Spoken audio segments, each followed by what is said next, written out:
All right, this is John King. I'm speaking with Adam Hertz, City Councilman for the City of Missoula, and we're going to be talking about the budget.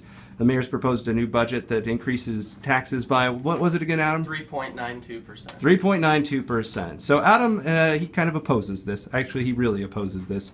And he's going to kind of coach us through why he has the strong opinions that he has about the taxes in Missoula. So what do we got here up on the whiteboard? So I'm going to show a little bit of history of taxation in the city of Missoula, looking at fiscal year 2005 through fiscal year 2015, which is the budget the city's working on right now.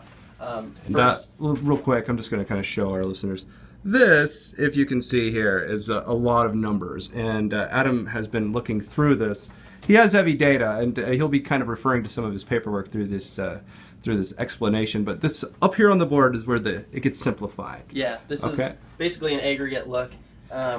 First of all, what I want to look at is the local tax revenue increase. And the city's budget is not made purely of local tax revenue. There's also permitting and fees.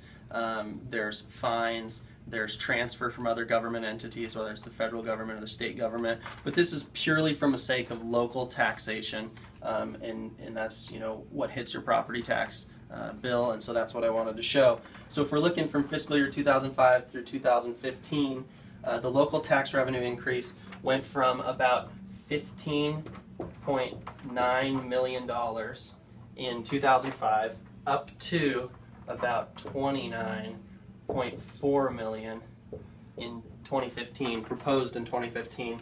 That's an 84% increase in local tax revenue.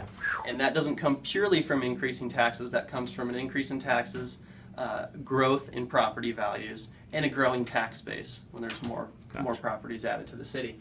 But if we look at the local tax mill levy increase, which is purely the tax increase, that over the same period in time has increased about 46%.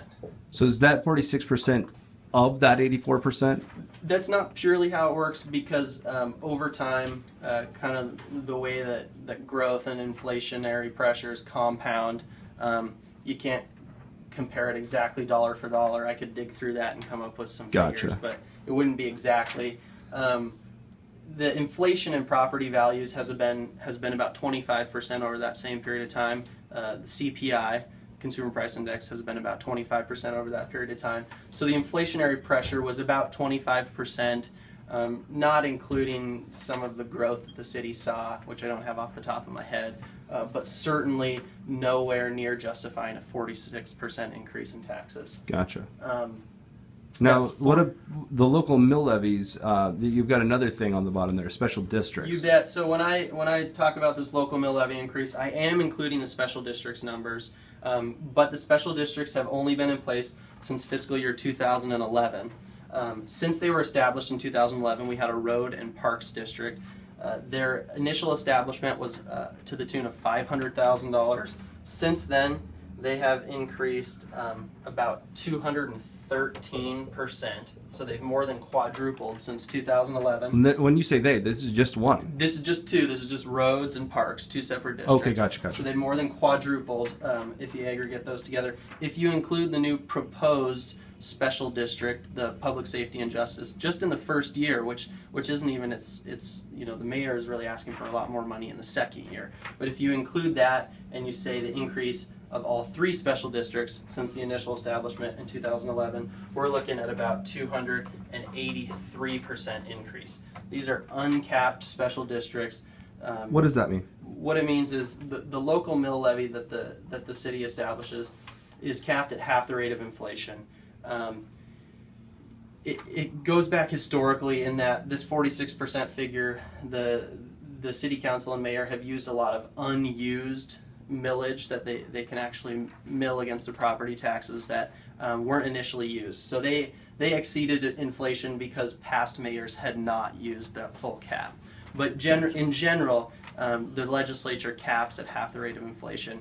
And so when I say uncapped, what I mean is that with approval of the city council these special districts could go up 1,000%. They could go up 10,000%. There's absolutely no cap on them legislatively. Obviously, can quadruple. So. Yeah, obviously they've quadrupled pretty quickly, and the only oversight is the city council and the mayor. Okay, real quick, tell us why you don't think any of this is good. I mean, a lot of people will see all these numbers. Yeah, okay, taxes going up, but we're getting benefits. The city's going to improve.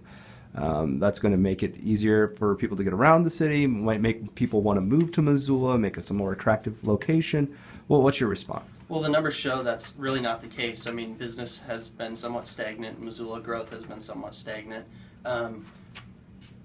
Taxes are a major disincentive to growth. They're a major disincentive to starting a business. They're a major disincentive to building a house. And there's an awful lot of people whose criteria when moving to the Missoula area is they want to be out of the city limits. Sometimes they want to be out of the county and commute in. And so really, I think we're really hurting ourselves here in that lower taxes, lower mill levies, I think could bring in more revenue because they would actually, they'd create more growth in the city. So what we want to see is a growing tax base. We want to see more taxpayers. We want to see more property value. What we don't want to see is higher rates of taxes on the existing tax. So if I restate your argument, you say lower the mills, lower the tax burden, more people will build businesses, start businesses, those businesses will increase the property values, and by the nature of having new businesses, there'll be new taxpayers paying into the city coffers. So the amount of money that the city has to spend will still go up. It just won't go up through a direct taxation, but actually through the lessening of taxes. This is similar to the arguments, I think, used for the Reagan boom. Yeah, absolutely. I mean, it's more taxpayers, not higher tax rates. And so what we want to see is growth. We want to see healthy growth, not just crazy sprawl that can't be managed by a city, but we want to see healthy growth in the tax base of the city and not squeezing current homeowners out of their homes. I mean, I hear from so many seniors who are on fixed income or people just graduating college or just graduating high school looking for a job, and they simply can't afford to live in the city. We're through these taxes, we're almost creating our own gated community, and it's so difficult because the income disparity between the home prices and the income in Missoula are way out of whack. And then when you add on to those home prices really high tax rates, it's too much for a lot of people to be able to afford to live in the city. All right. Thanks for your time, Adam. Thank you.